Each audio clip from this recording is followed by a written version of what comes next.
Alors, la première étape, c'est d'appliquer une base. Celle que j'utilise, c'est la base Perfectrice Magique de L'Oréal. Ensuite, étant donné que je vais aller faire disparaître mes sourcils, je vais commencer par les brosser. Et en utilisant un bâton de colle, j'utilise celle qui est mauve parce qu'en séchant, elle devient transparente. Je vais aller recouvrir complètement mes sourcils. Donc, je m'assure vraiment que les poils soient tous recouverts. Et voyez, moi, j'utilise un petit outil de maquillage comme ça. Mais si vous en avez pas, si vous n'avez pas de spatule comme moi, vous pouvez utiliser tout simplement une cuillère. J'en ai appliqué 2 couches et une fois que c'est sec, je vais utiliser une poudre de finition, donc celle que j'utilise est de NYX. Et je vais aller l'appliquer personnellement avec une éponge, mais vous pouvez l'appliquer au pinceau aussi. Une fois que c'est fait, je vais aller couvrir mes sourcils avec du cache-cerne. Donc comme vous pouvez voir, mes sourcils à moi sont très foncés. Par contre, ce cache-cerne-là est énormément couvrant.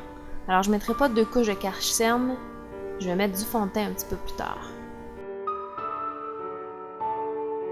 Quand c'est fait, je rajoute une autre couche de poudre de finition pour aller fixer le cache-cerne. Et je vais compléter avec le fond de teint. J'utilise mon fond de teint préféré comme d'habitude, qui est le Super Stay de Maybelline. Et vous voyez, je vais en appliquer aussi sur mes sourcils. Alors, une fois que c'est fait, vous devriez être aussi joli que moi et ressembler à ça. Pour aller fixer le fond de teint, je vais utiliser la poudre True Match de L'Oréal avec un pinceau plat de Elf.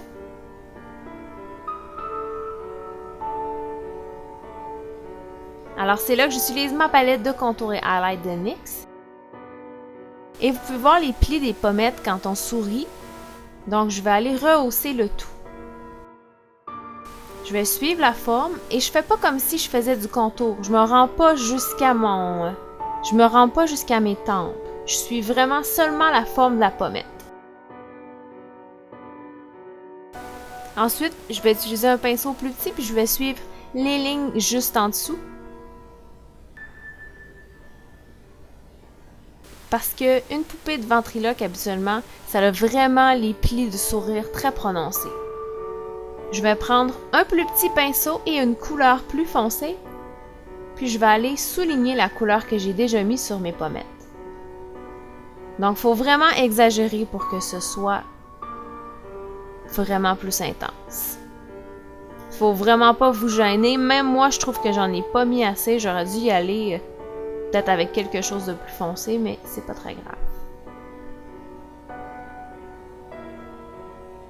En fait, quand je regarde les photos, je trouve que j'ai pas assez l'impression d'être maquillée, mais ça, c'est mes pommettes naturelles, donc...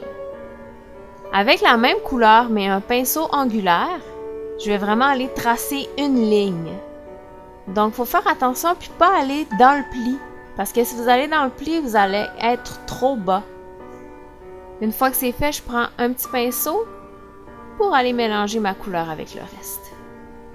Donc, ça va faire vraiment un beau dégradé, puis ça donne un effet pas plus naturel, mais le dégradé est vraiment plus doux, donc ça donne vraiment une troisième dimension. Avec la première poudre que j'ai utilisée, je vais aller faire comme un genre de contour pour donner plus de dimension à mon visage, parce qu'habituellement, une poupée, ça serait peint de cette façon-là. Donc, je vais en appliquer sur mes tempes, parce qu'habituellement, il va comme avoir un petit creux à ce niveau-là. J'en ai appliqué dans mon front aussi pour faire le contour de mon visage. Et je vais aller l'appliquer sur mes paupières. Donc, je vais créer un creux qui est un petit peu plus haut que mon creux naturel, étant donné que ma paupière va être plus grande. C'est pour ça que j'ai couvert mes sourcils d'ailleurs. Donc, avec le même pinceau tout à l'heure, je vais aller amplifier les détails un petit peu. Et avec mon gel à sourcils, j'ai commencé à tracer les faux sourcils que je voulais avoir. Par contre, j'étais pas complètement satisfaite avec le gel à sourcils puis la texture que ça avait. Alors, j'ai utilisé plutôt ma poudre de Quo pour continuer.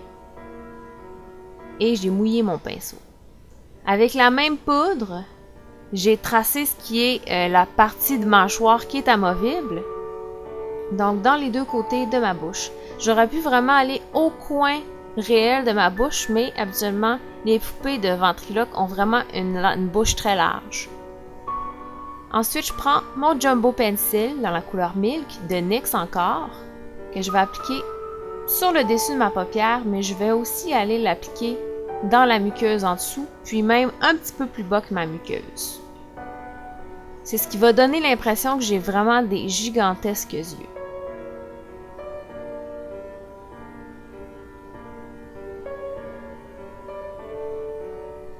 Une fois que j'ai appliqué le crayon, je vais prendre un pinceau propre pour aller mélanger la couleur plus avec ma peau. J'aurais pu prendre mes doigts, mais le pinceau est un petit peu plus petit, donc ça fait mieux. Ensuite, je prends un fard blanc que je vais appliquer par-dessus le fard en crème que je viens de mettre. Donc la raison pour laquelle je fais ça, c'est vraiment pour fixer la couleur. Parce que je veux que ça soit blanc et que ça reste blanc. Ensuite, je vais prendre un eyeliner pour aller tracer le contour de mon œil. Donc, pour ce qui est du dessus, je vais garder la forme réelle. Mais pour ce qui est du dessous, je vais vraiment aller agrandir mon œil. Donc, on va voir une partie du blanc. Puis, je vais aussi agrandir mon œil dans le côté de l'œil. J'ai essayé d'arrondir mon œil en appliquant plus de eyeliner dans le coin interne. Et une fois que tout ça c'est fait, je vais appliquer mon mascara.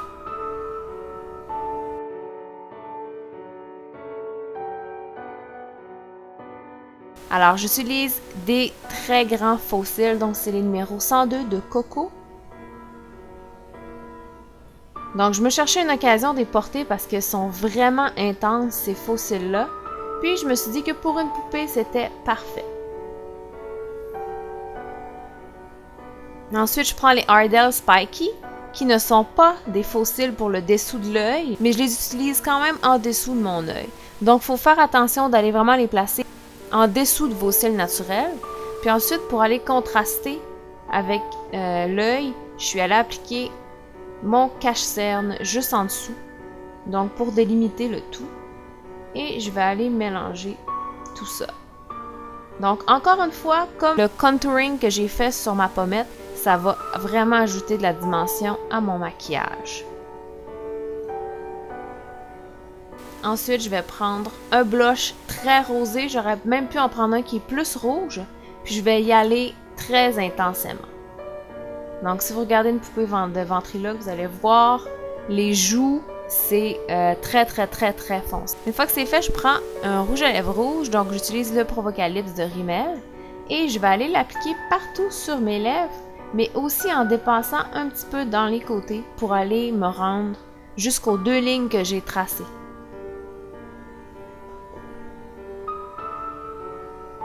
Donc là, j'étais pas satisfaite, alors j'ai enlevé mes 2 lignes. J'ai corrigé le tout avec un plus petit pinceau.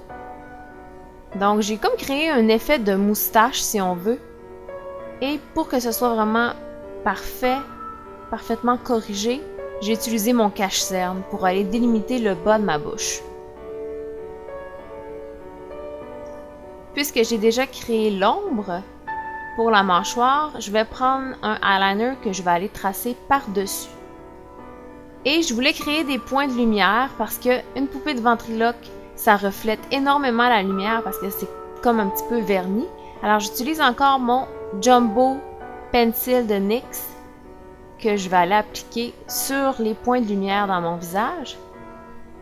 Et pour que le produit soit mieux mélangé à ma peau, je vais juste aller tapoter avec mon doigt un tout petit peu. Alors, c'est la dernière étape du maquillage. Une fois que c'est fait, vous avez le look final de poupée et c'est terminé. Alors, j'espère que vous avez aimé et comme d'habitude, vous pouvez vous abonner à ma chaîne ou laisser un like sur la vidéo si ça vous a plu. Puis nous, on va se revoir dans un prochain tutoriel d'Halloween.